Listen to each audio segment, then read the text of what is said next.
Hello, everyone, and welcome to Right Wing Rising and another installment of my 240 to Win series. Please be sure to like this video down below before you are finished watching, and subscribe to the channel if you are new. So we have to talk about the state of Maryland in today's video, because there is a very rare occurrence happening in the state this coming fall, and that is an actual competitive statewide federal race occurring in Maryland. The three-term incumbent senator Ben Cardin is retiring. He won in 2018 by a 65-30 margin.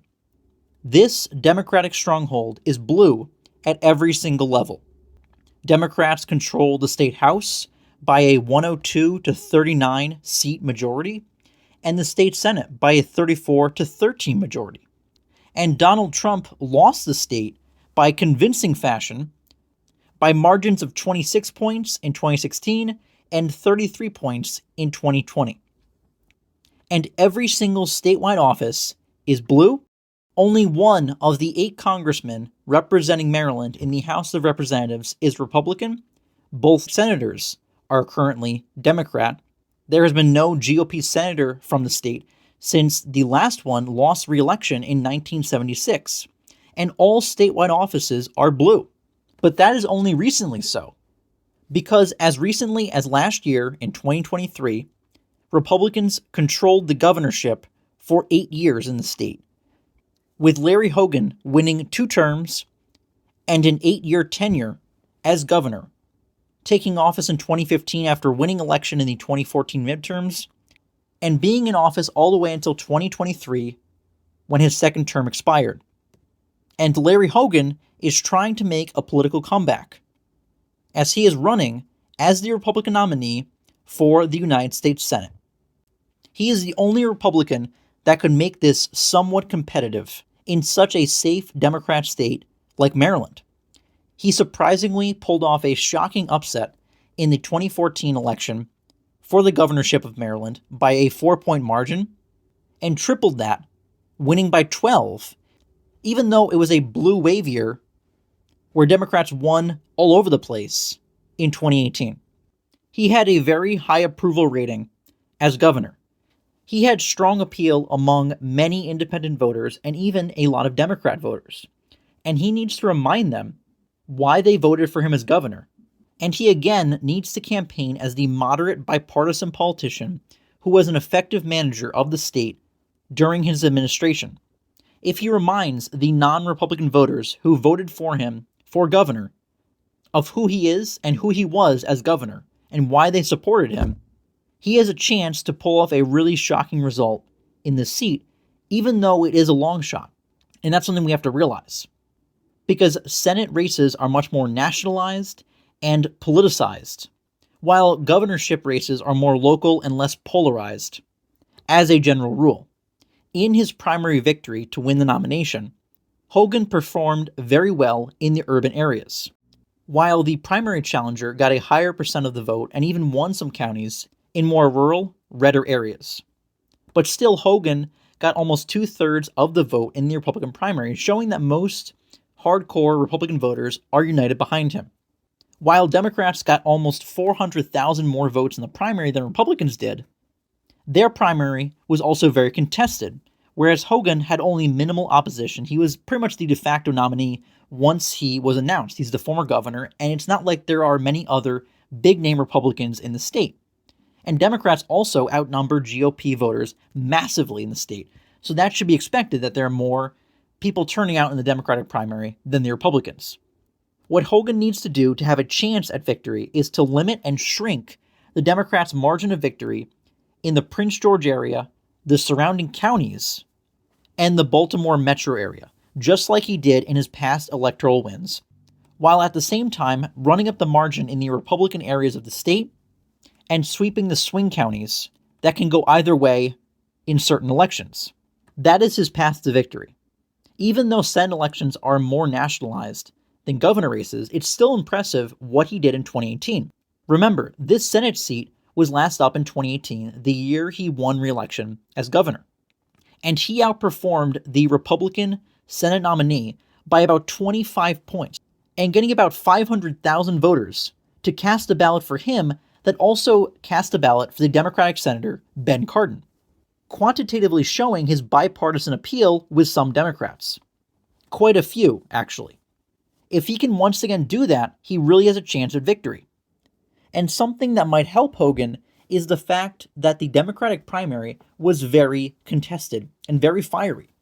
It was a two-way race between David Trone, the three-term incumbent representative from the 6th Congressional District, against Angela Alsobrooks, the county executive for Prince George's County, which has the distinction of being the largest majority black county in the entire country and holding a population of almost 1 million in total. David Trone is a very wealthy man. Combine that with being an incumbent representative and able to fundraise well, he outspent Alsobrooks 8-1, spending over $60 million in the race compared to her $8 million. $60 million for one political office is absolutely insane, let alone spending it on a primary, not even for the general election. Like I said, he is very wealthy and had a lot of money to spend.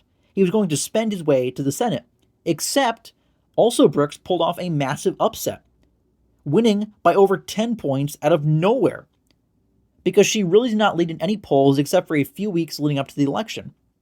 And she even overperformed the margin that the polls had expected for her, which was only showing her with a lead of a handful of points compared to her winning by over 10 in reality, which might be a bad sign for the general, showing that she might be an overperformer compared to what is expected in the polls.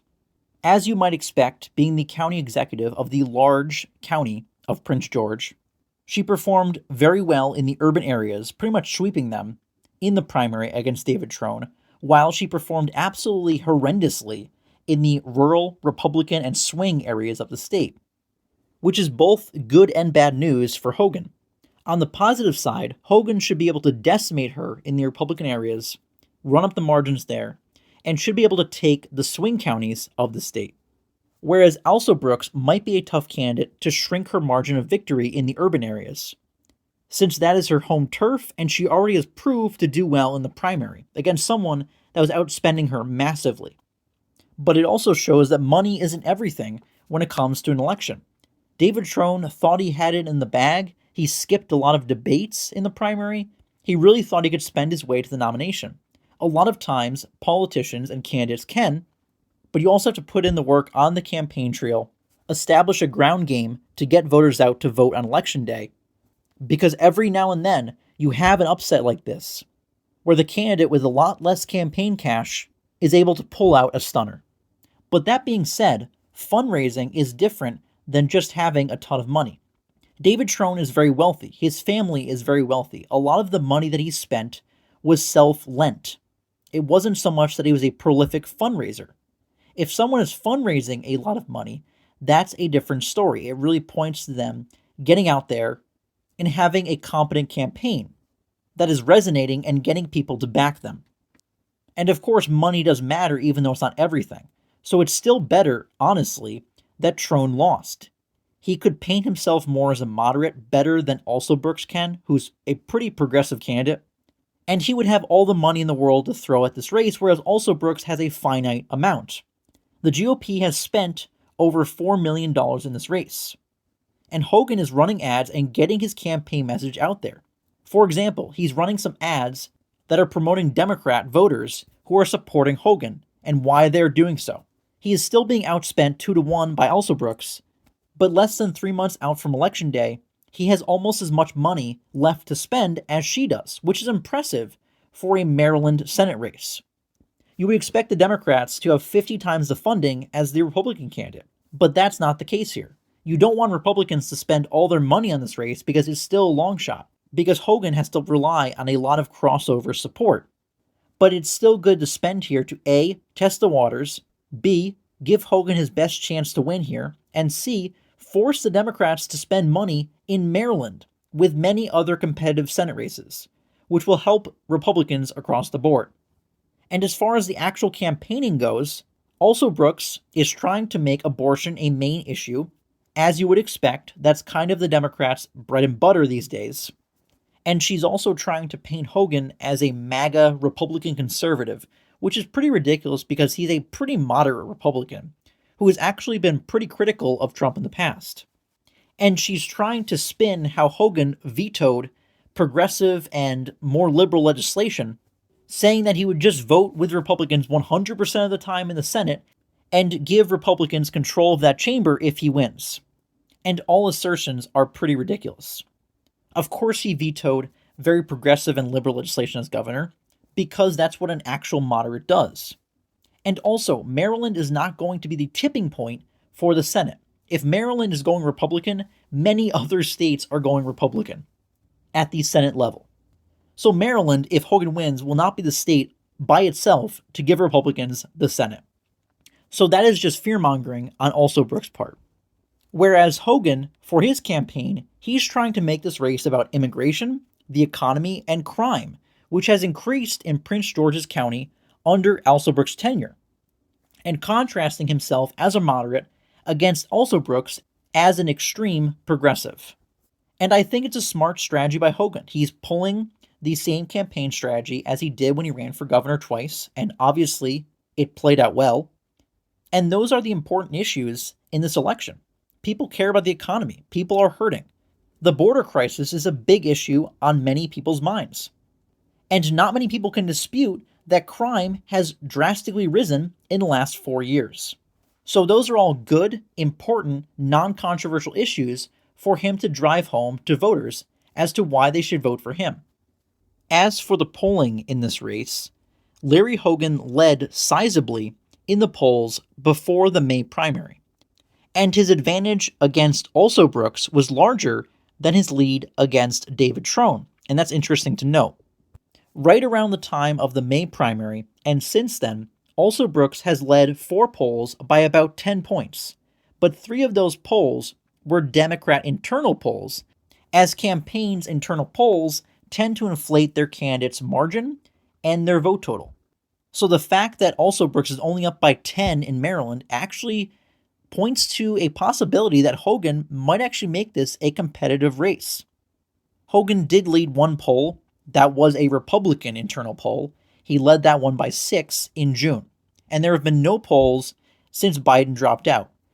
So it will be interesting to see polls that come out in the coming weeks and months, and how Harris's ascension to the nomination, once Biden dropped out, will have an effect on this race, if any, in a positive or negative way.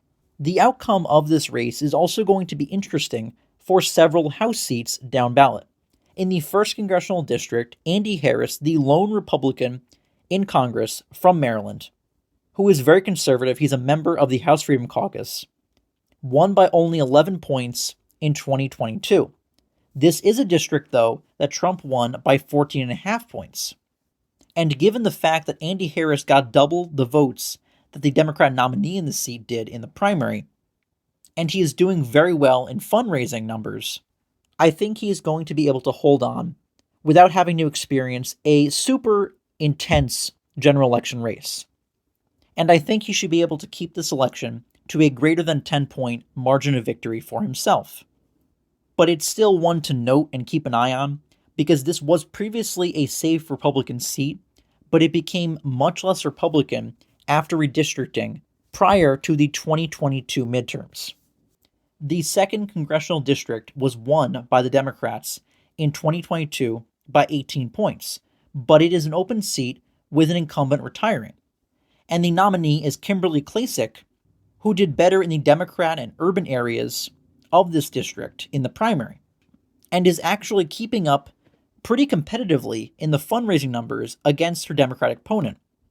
And this seat got much more Republican after redistricting, going from a Biden plus 34 seat to a Biden plus 21, a 13-point swing in the Republican direction. And Hogan would have won this district by 13 points in 2018. So while not a complete toss-up race by any means, this race could end up being a under-the-radar competitive election that many people are not looking for, especially in a state like Maryland. And finally, in Maryland's 6th district, the only true competitive House race in Maryland, that went to David Trone as the incumbent by 9.5 points in 2022, and Biden won in 2020 by 10. Neil Perot, the Republican nominee, who also was a nominee last time in 2022, got the same amount of votes as the Democrat opponent, and the Republican vote total in the primary was only 7,500 less than the Democrat vote total in their primary, which is a good sign for Republican turnout and enthusiasm in this seat, because it is an open seat now with David Trump retiring from the district since he ran for the Senate, which not only removes the Democrats from having the incumbent advantage in this race, but it also takes away the insane amount of cash that he always spent on his House races. There have been no polls of this race since the nominees were decided for either party, but this is definitely an election that is up for grabs and a chance for Republicans to expand their minimal influence in the state of Maryland. And Larry Hogan being on the ballot, along with Trump at the top of the ticket, who will lose the state by a lot but still run up the margins in the rural Republican areas, which will help in the 1st and 6th congressional district races, you could see Republicans actually perform pretty well at the House level in Maryland. And for the Senate, Hogan will need to outperform Donald Trump by about 15 to 17 points to win this race, which is a tall order for anyone. And unfortunately, I do not think that is the likeliest outcome. I think it's likely that Hogan makes this a 10 to 15 point race, which in of itself would be notable in Maryland. That would be the closest Senate race in a long, long time. And you can be sure that many Republican voters will take note of that and be enthused to show up and get out and vote with even a slightly competitive race where they have even a small chance of victory, since those do not come along in the state very often. And Hogan is going to have to keep walking the very difficult line until Election Day between moderate and not too moderate to alienate Trump-supporting voters. He'll need all Republican voters of all degrees on the conservative spectrum to come out and vote for him, in addition to winning the strong majority of independent voters and getting some Democrats that voted for him in previous elections to come back on board for another election. Only with such a coalition will he be able to get over the top. And he already made an unforced error with comments about Trump's conviction, saying that Americans needed to accept the results of the trial before it came out that Trump was convicted, which definitely angered a lot of conservative Republican voters. And Hogan is a moderate Republican. He's not all that conservative, but guess what? Neither is also Brooks. And I would take Hogan being in the Senate from Maryland over a Democrat any day, because Hogan will at least vote with Republicans 50 to 75% of the time. Democrats will vote 0% of the time with Republicans. So I will take another inconsistent vote on the Republican side compared to no vote at all, and another vote for the Democrat liberal progressive agenda in the Senate. With the partisan lean of the state and it being a more nationalized, polarized race compared to a governorship election, and also Brooks' pull in the urban areas as the county executive of Prince George, Republicans prevailing in the Maryland Senate race is a long shot. But if anyone can do it, it's former Governor Larry Hogan.